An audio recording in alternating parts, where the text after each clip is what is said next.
வீடுகளில் பணவரவு அதிகமாக வெள்ளிக்கிழமைகளில் சில விஷயங்களை செய்யக்கூடாது. அது என்னெல்லாம் விஷயம் அப்படின்னா, தலையை விரித்து போட்டு பேன் பார்க்கக்கூடாது, நில வாசப்படியில் நின்றுக்கிட்டே தலை சீவக்கூடாது, முடி வெட்டக்கூடாது, நகம் வெட்டக்கூடாது. பாம்பளைங்களாக இருந்தால் அன்றைக்கி வெள்ளிக்கிழமை ஷேவிங் பண்ணக்கூடாது.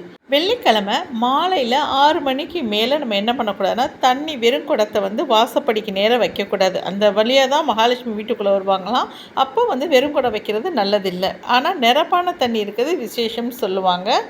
வெள்ளிக்கிழமைகளில் சமைக்கிறதுக்கு நம்ம அரிசி வச்சுருப்போம்ல பானை, அந்த பானையை தொடச்சி எடுக்கக்கூடாது. அரிசி சப்போஸ் வெள்ளிக்கிழமையில் அரிசி காலியாகவே போனால் கூட கொஞ்சம் ஒரு கை அரிசியை அந்த பானையில் போட்டுவிட்டு தான் எடுக்கணும். சுத்தமாக தொடச்சி எடுக்கக்கூடாது.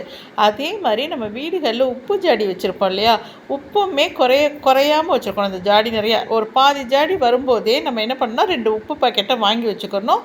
அரிசி உப்பு இதுகளெல்லாம் தொடச்சி எடுக்கக்கூடாது. அதே மாதிரி மாலை நேரத்துகளில் பால் தயிர் போன்ற பொருட்கள் அடுத்தவங்களுக்கு ஓசி கொடுக்கக்கூடாது.